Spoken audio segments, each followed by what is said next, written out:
அனைவருக்கும் வணக்கம். இது ஞானக்கீற்று. நல்லது. எழும்போதும் வேலுமயிலும் என்பேன், எழுந்தே உன்னை தொழும்போதும் வேலுமயிலும் என்பேன், தொழுதே உருகி அழும்போதும் வேலுமயிலும் என்பேன், அடியேன் உடலை விடும்போதும் வேலுமயிலும் என்பேன், செந்தில் வேலவனே.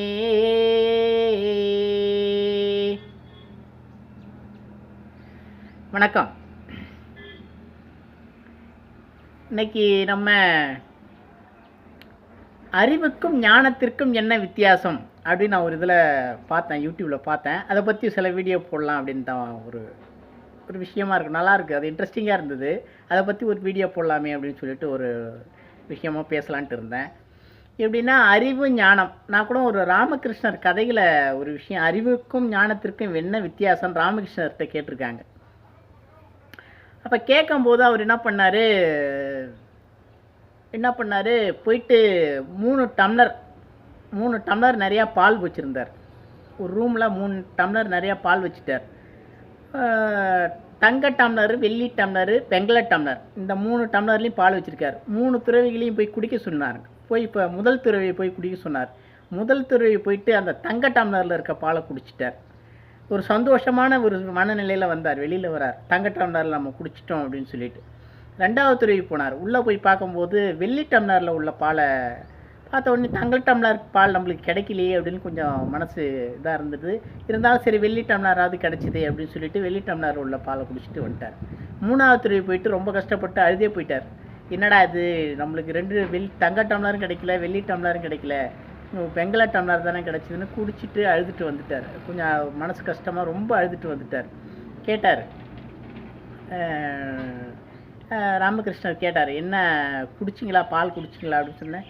நான் ஃபஸ்ட்டு ஒருத்தர் சந்தோஷமாக சொன்னார், ஐயா நான் தங்க டம்ளரில் உள்ள பாலை குடிச்சிட்டேன் அப்படின்னு சொல்லி ஒரு சந்தோஷமான மனநிலையை வெளிப்படுத்தினார். இப்படி அவர் 2வதுல உள்ளவருக்கு இது மாதிரி, நான் அது தங்க டம்ளரில் உள்ள பால் கிடைக்கலிங்கய்யா எனக்கு, அதனால் நான் வெள்ளி டம்ளரில் உள்ள பாலை குடிச்சிட்டு வந்துட்டேன் அப்படின்னு சொல்லி சொல்கிறார்.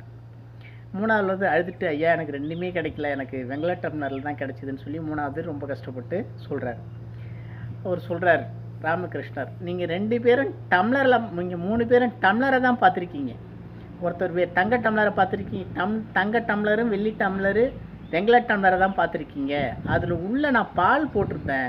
3லேயுமே குங்குமப்பூ போட்டு, 3லேயுமே ஏலக்காய் போட்டு, 3 சுவையுமே ஒரே மாதிரி தான் இருந்தது. ஆனால் அந்த பாலை பால் குடித்ததில் 3 பேர்த்துக்கும் ஒரே விதமான தன்மை தான் இருந்திருக்கும். நீங்கள் அந்த டம்ளரை பார்த்ததால உங்களுக்கு அந்த வித்தியாசம் வேறு மாதிரி பட்டிருக்கு. நீங்கள் அந்த டம்ளரை கண்டிப்பாக அந்த டம்ளரை வித்தியாசம் பார்க்காம நீங்கள் பாலை மட்டும் அறிந்திருந்தீங்கன்னா அந்த பாலினுடைய சுவை 3 பேருக்குமே ஒரே மாதிரியாக தான் இருந்திருக்கும். ஆனால் நீங்கள் டம்ளர்னுடைய வித்தியாசத்தை பார்த்துருக்கீங்க, அதனால் உங்களுக்கு அதனுடைய சுவையே உங்களுக்கு தெரியாமல் போயிருக்கு.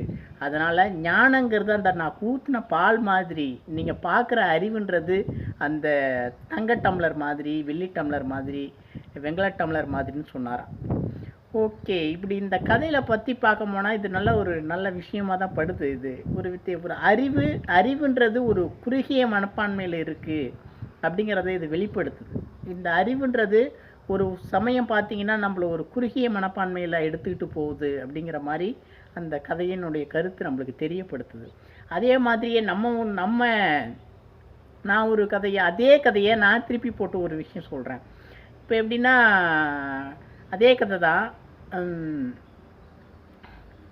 தங்க டம்ளர் பால், வெள்ளி டம்ளர் பால், வெங்கல டம்ளர் பால் இருந்தது இல்லை. அதே மாதிரியே தங்க டம்ளர்னா ஐஸ்வர்யா ராய்னு வச்சுப்போம், வெள்ளி டம்ளர்னா சுஷ்மிதா சென்னு வச்சுப்போம், வெங்கல டம்ளர்னா பிரியங்கா சோப்ரான்னு வச்சுப்போம். அப்போ இந்த 3 பேரையும் பார்க்குறோம். என்னடா 3 பேருமே தங்க டம்ளராக சொல்கிறதுன்னு நினச்சிட வேணாம். ஒரு கதைக்காக வேண்டி இருந்தாலும் இந்த 3 பேருமே பார்க்கும்போது ஒரு விதமான ஆனால் அந்த பெண்ணினுடைய மோகம் தனித்தனியாக பார்க்கப்படுது. ஆனால் அனுபவிக்கும் போது ஒரே மாதிரியான அனுபவம் தான் இருக்க போகுது. அந்த 3 பேர்த்துக்கிட்டையுமே ஒரே மாதிரியான பெண்ணினுடைய அனுபவம் 3 பேர்த்துக்கிட்டையுமே இருந்தாலும் இப்போ அனுபவம் ஒரே மாதிரி தான் இருக்குது. ஆனால் பார்க்கும்போது நம்ம வேறு மாதிரியாக பார்க்குறோம். ஐஸ்வர்யா ராய், பிரியங்கா சோப்ரா, சுஷ்மிதா சென், இப்படி நம்ம தனித்தனியாக பார்க்குறோம். இப்படி தனித்து நம்ம கண்ணு பார்வை வேறு வேறு மாதிரியாக பெண்களினுடைய ஆண்களுடைய பார்வை இப்படி அழகாக இருக்குது, இது அழகாக இருக்குது, இது அழகு இல்லாமல் இருக்குது இப்படிங்கிற மாதிரி பார்க்குறோம். ஆனால் அனுபவிச்சா எல்லாத்துக்கும் ஒரே மாதிரியான தன்மை தான் இருக்க போகுது. கண்டிப்பாக அதுதான் ஞானங்கிறது. நீங்கள் என்னதான் உடல் உறவு எப்படி அனுபவிச்சாலும் அதனுடைய தன்மை ஒரே மாதிரி தான் யார் அனுபவிச்சாலும் இருக்க போகுது. ஆனால் பார்க்கும்போது கொஞ்சம் இப்படி அழகாக இருக்காங்க, அழகாக இல்லை அப்படிங்கிற மாதிரி ஒரு தன்மையில் இது அறிவு இப்படி பார்க்குது, ஞானம் அப்படி பார்க்குது அப்படின்னு சொல்லிக்கலாம். பார்த்தீங்கன்னா அறிவு இப்படி பார்க்குது, ஞானம் அப்படி பார்க்குதுன்னு சொல்லிக்கலாம். இந்த கதையே என்ன ஒரு படத்தில் கூட நான் பார்த்துருக்கேன். ஒரு படத்தில் சிவாஜி சார் நடித்த படம். அவர் ஒரு அரசராக இருக்கார். ஒரு நாட்டியக்காரி மேலே ஆசைப்படுறாரு. ஆசைப்பட்ட உடனே அவங்க வீட்டுக்கு கூப்பிட்றாங்க. கூப்பிட்ட உடனே வராரு. அவங்க ஸ்வீட் எடுத்துகிட்டு வந்து கொடுக்குறாங்க. அல்வா, ஜாங்கிரி, மைசூர் பாக்கு, லட்டு, இது மாதிரி விதவிதமான ஸ்வீட்லாம் கொடுக்குறாங்க. அவர்கிட்ட கொடுக்குறாங்க. இந்த ஸ்வீட்லாம் சிவாஜிக்கிட்ட கொடுக்குறாங்க. கொடுக்கும்போது அவர் எல்லாத்தையும் எடுத்து டேஸ்ட் பண்ணுறாரு. எல்லாத்தையும் எடுத்து டேஸ்ட் பண்ணி எப்படி இருந்தது, இது டேஸ்ட் எப்படி இருந்தது அப்படின்னு கேட்குறாங்க. ஜாங்கிரி எப்படி இருந்தது, மைசூர் பாக்கு எப்படி இருந்தது, இதெல்லாம் டேஸ்ட் பண்ணோடனே எல்லாருமே எல்லா சுவையிலையுமே இனிப்பு தான் இருந்தது அப்படின்னு சொல்கிறாரு. அப்போ அவங்க சொல்கிறாங்க, எல்லா சுவையிலையுமே இனிப்பு தானே இருக்குது, அதே மாதிரி தானே ராணிகிட்ட இருக்க சுவை தானே என்கிட்டையும் இருக்க போகுது, இதில் அந்த இனிப்பு தானே என்கிட்ட இருக்கும்போது என்கிட்ட மட்டும் ஆசைப்பட்டீங்கன்னு சொல்லி கேட்குறாங்க. அது மாதிரி கேட்கும்போது அம்மா தாயன்னு சொல்லிட்டு காலில் விழுந்துடுறாரு. அப்படி விழும்போது அந்த கதையினுடைய தன்மை அது ஒரு ஒரு ஒரு பிரதிபலிக்குது. எல்லாத்துக்குமே அந்த ஸ்வீட்டு தான் இருக்குது.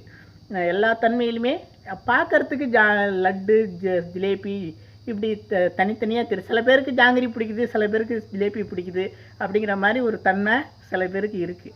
இருந்தாலும் அதனுடைய சுவை ஒரே மாதிரி தான் அப்படின்னு சொல்கிறோம். இப்போ ஞானத்துக்கும் இப்படி இந்த கதை மூலயமா இப்படி சில விஷயங்கள் ஞானத்துக்கும் அறிவுக்கும் இருந்தாலும், ஞானம்னா என்ன அப்படின்னு நம்ம பார்க்க போனோம்னா, முக்கியமாக பார்த்தீங்கன்னா உயிர் சக்தியின் மூலயமா அடையிறது தான் ஞானம். உயிர் சக்தியின் மூலயமா அடையணும், அதை அனுபவபூர்வமாக அணுகணும் அப்படிங்கிறது ஒரு ஞானம் அப்படின்னு சொல்லலாம். ஒரு விஷயத்தை நம்ம அனுபவபூர்வமாக அணுகணும்னா அது ஞானம் அப்படின்னு சொல்லலாம். ஒரு விஷயத்தை நம்ம அனுபவபூர்வமாக அணுகிறது ஒரு விதமான ஞானமாக இருக்கும். இருந்தாலும் அறிவும் தேவை.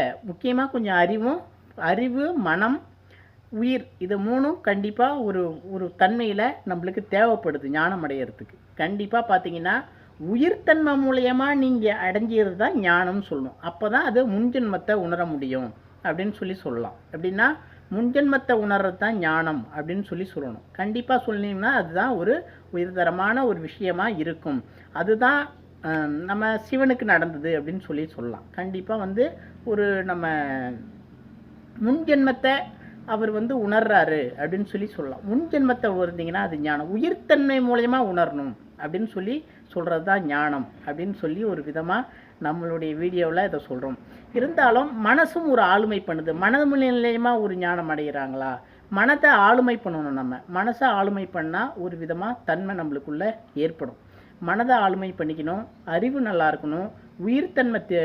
உயிர்த்தன்மை இல்லாதவனை ஞானம் அடைய சொன்னால் எப்படி அடைய முடியும்? ரொம்ப கஷ்டமான விஷயம் தானே அது. கண்டிப்பாக அது ஒரு தரம் தாழ்ந்ததாக கருதப்படுது. அது மாதிரி விஷயங்கத்தில் பார்க்கும்போது அது மாதிரி விதமாக பார்க்கும்பொழுது கருதப்படுது. அதனால் உயிர்த்தன்மை ரொம்ப தீவிரமாக இயங்கணும். ஒரு மனுஷனுக்கு உயிர்த்தன்மையில் மிக தீவிரமாக இயங்குச்சுன்னா அவனுடைய தன்மை ஒரு ஞானமாக வெளிப்படுது அப்படின்னு சொல்லலாம்.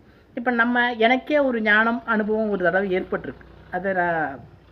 எனக்கே ஒரு ஞான அனுபவம் ஒரு தடவை 2007 மகா சிவராத்திரி அன்னைக்கு எனக்கு ஒரு ஞான அனுபவம் ஏற்பட்டது. அது எப்படின்னா, அப்போ நான் ஒரு பெண்ணு கூட பழகிட்டு இருந்தேன். கண்டிப்பாக ஒரு பெண்ணு கூட ஒரு பொண்டாட்டி காதல் தான் பண்ணோம். இருந்தாலும் பொண்டாட்டி மாதிரி தான் எல்லாமே. நாங்கள் உடலுறவு வச்சுக்கிறதுலேருந்து எல்லாமே உண்டு. அது மாதிரி ஒரு தன்மை இருந்தது எங்கள்கிட்ட. 2 பேருமே பழகிட்டு தான். அவள் வேறு ஒரு இடத்துக்கு ஒரு நாள் ஒரு ஃப்ரெண்டுங்களை பார்க்குறதுக்காக போகிறாள்.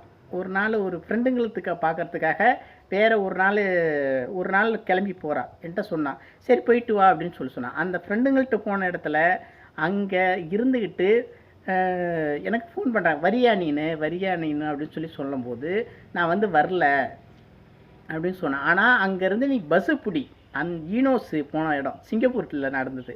ஈனோஸில் அங்கே வந்து பஸ்ஸு பிடிச்சி சோச்சிகாங்க்கு 172 72 ஒரு 67 பஸ்ஸு பிடிச்சின்னா நீ பஸ் ஸ்டாப்லேயே போய் இறங்கிக்கலாம். நீ போய் அந்த பஸ் ஸ்டாப்லேயே இறங்கிக்கலாம். ஆனால் நீ ப்ளோக்கில் உள்ள பஸ் ஸ்டாப்லேயே இறங்கிக்கலாம், வேறு எதுலேயும் போகாதன்னு சொன்னேன். ஆனால் அவள் வேற ஒரு பையன் கூட எம்ஆர்டி பிடிச்சி போயிட்டான். இப்போ கூட போயிட்டான் எம்ஆர்டி கூட. வேற ஒரு பையன் நான் போனதால் எம்ஆர்டி பிடிச்சி எம்ஆர்டியில் சோச்சிகாங்க்கு போயிட்டான். நான் எம்ஆர்டிகிட்ட போனேன்னு சொன்ன உடனே எனக்கு கொஞ்சம் நானுன்ற அகங்காரம் எந்திரிச்சிருச்சு அந்த டைமில். என்னடா நான் வந்து பஸ்ஸில் தானே போக சொன்னேன். நான் ஒரு விஷயத்த கான்ஸ்டண்ட்டாக சொன்னேன்னா, கரெக்டாக சொன்னேன்னா அதை கேட்கணும். அப்படி இல்லைன்னா எனக்குள்ள ஒரு தன்மை ஏற்பட்டு எனக்குள்ள ஒரு விஷயம் ஏற்பட்டது. அது எனக்கு ஒரு சந்தேக மனப்பான்மையும் ஏற்பட்டது. இருந்தாலும் அந்த ஒரு சந்தேக மனப்பான்மை ஏற்பட்டது. இருந்தாலும் அந்த டைமில் அவள் எம்ஆர்டி பிடிச்சி போயிட்டான். எம்ஆர்டி பிடிச்சி போன உடனே நான் ஏன் எம்ஆர்டி பிடிச்சி போனேன், நான் தான் பஸ்ஸில் போக சொன்னோடனே ஏன் போகல அப்படின்னு சொல்லி கேட்டேன். உடனே நான் அந்த பையன் எம்ஆர்டியில் போனான், அதனால் அவன் கூட போயிட்டேன்னு சொன்னான். சரி, நானும் சந்தேகப்படுறத வெளிப்படையாக பேசலை. இருந்தாலும் அது ஏன் தப்பு தான். அந்த இடத்துல எனக்கு ஒரு அகங்காரம் எந்திரிச்சுது. நான் சொன்னதை கேட்கல அப்படின்னு சொல்லி அப்படின்ற ஒரு அகங்காரம் எந்திரிச்சுது அந்த டைமில். இருந்தாலும் அந்த டைமில் அது அவள்கிட்ட கேட்கும்போது அது ஏன் தப்பு தான் அப்படின்னு சொல்லி அவள்கிட்ட ஒரு தன்மையில் கேட்டேன். ஒரு தன்மையில் அது நான் சந்தேகப்பட்டது ஏன் தப்பு தான் அப்படின்னு சொல்லி ஒரு தன்மையில் அவள்கிட்ட ஃபோனில் கேட்டேன்.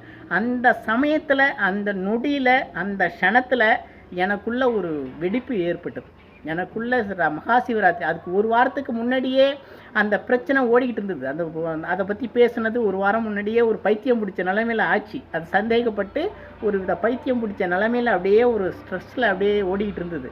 அந்த டைமில் அந்த கேள்வி கேட்ட உடனே அதை நான் ஏன் தப்பு தான் அப்படின்னு சொல்லி கேட்ட உடனே ஒரு தன்மையில் கேட்டேன். அது ஒரு விதமான தன்மையில் கேட்கும்போது திடீர்னு படுத்திருந்தேன்.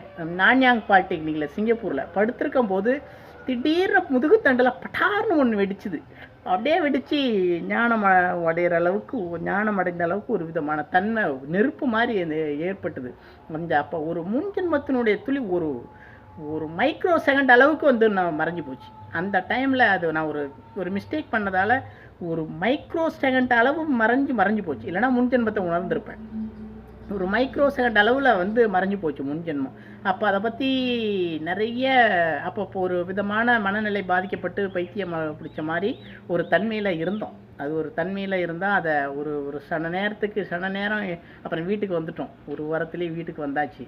வீட்டுக்கு வந்து ஒரு விதமாக நடந்தது. இது ஞானங்கிறது அந்த டைமில் நம்ம எப்படி அணுகிறோம் அப்படிங்கிறத பொறுத்து நம்ம தப்பு அப்படின்னு கேட்குறது தான் ஞானம் அப்படின்னு சொல்லணும். முக்கியமாக பிறருடைய தப்பை நம்ம எதுவும் எடுத்துக்காமல் என்னுடைய தப்புன்னு நம்ம உணர்ந்தோம்னா, இது நம்முடைய தப்புன்னு உணர்ந்தோம்னா அதுதான் ஞானம் அப்படின்னு சொல்லி இந்த வீடியோவை முடிக்கிறோம்.